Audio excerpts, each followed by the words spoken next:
വിജയത്തിലേക്ക് പ്രതികരണത്തിലേക്ക്. പഞ്ചായത്ത് തെരഞ്ഞെടുപ്പിലെ റിസൾട്ട് വന്നപ്പോൾ ഈ നാടിന്റെ ജനവികാരം പ്രകടമായിരുന്നു. എന്നാൽ ഒരു പൂ ചോദിച്ചപ്പോൾ ഒരു പൂക്കാലം ഈ നാടിന്റെ ജനത സമ്മാനിച്ചിരിക്കുന്നു.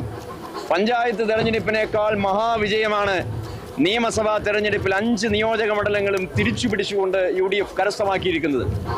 ഞങ്ങളുടെ 3 സ്ഥാനാർത്ഥിമാർ 20,000-നപ്പുറം വോട്ടിന്റെ ഭൂരിപക്ഷത്തിൽ വിജയിക്കുമെന്ന് ഉറപ്പായിരിക്കുകയാണ്. ശ്രീ അബു ജോൺ ജോസഫ് മഹാഭൂരിപക്ഷത്തോടെ, സംസ്ഥാനത്തെ എണ്ണം പറഞ്ഞ ഭൂരിപക്ഷത്തോടെ വിജയിക്കുമ്പോൾ ജില്ലയിൽ ഇതിനു മുമ്പ് ഐക്യജനാധിപത്യ മുന്നണി കൈവരിക്കാത്ത വലിയ ഭൂരിപക്ഷത്തിലേക്ക് പീരുമേടും ഉടുമ്പൻചോലയും അതുപോലെ ഇടുക്കിയും മാറിക്കൊണ്ടിരിക്കുകയാണ്. ദേവികുളം ഏറ്റവും അഭിമാനകരമായ ഭൂരിപക്ഷത്തോടെ തിരിച്ചു പിടിക്കാൻ പോവുകയാണ്.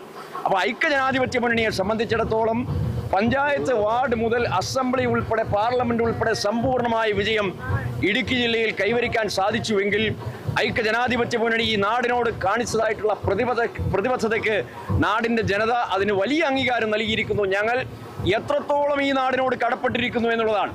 100% ആത്മാർത്ഥമായി എന്തെല്ലാം കാര്യങ്ങളാണോ തെരഞ്ഞെടുപ്പ് വേളയിൽ UDFന്റെ നേതൃത്വം ഈ നാടിന്റെ ജനതയ്ക്ക് വാഗ്ദാനം നൽകിയിട്ടുള്ളത്, ജില്ലയിലെ ഭൂപ്രശ്നങ്ങൾ, കാർഷിക മേഖലയിലെ വിഷയങ്ങൾ, ഇങ്ങനെ നാനാവിധത്തിലുള്ള പ്രശ്നങ്ങൾ അത് പരിഹരിക്കാൻ തികഞ്ഞ പ്രതിബദ്ധതയോടുകൂടി എല്ലാവരെയും ചേർത്ത് നിർത്തിക്കൊണ്ട് UDF നേതൃത്വം കൂട്ടായി മുന്നോട്ട് പോകും.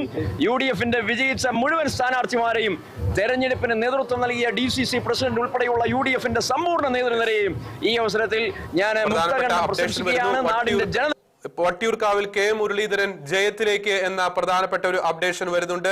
ഇഞ്ചോടിഞ്ച് പോരാട്ടം തന്നെയായിരുന്നു വട്ടിയൂർക്കാവിൽ നടന്നത്. പക്ഷേ ആ മത്സരത്തിൽ K മുരളീധരൻ ജയത്തിലേക്ക് എന്ന് പറയുന്ന വളരെ പ്രധാനപ്പെട്ട ഒരു അപ്ഡേഷൻ ഈ ഒരു ഘട്ടത്തിൽ നൽകാൻ സാധിക്കുന്നു. വട്ടിയൂർക്കാവ് ഇത്തവണ മുരളീധരനൊപ്പം എന്ന രീതിയിലേക്ക് കാര്യങ്ങൾ നീങ്ങുന്നു.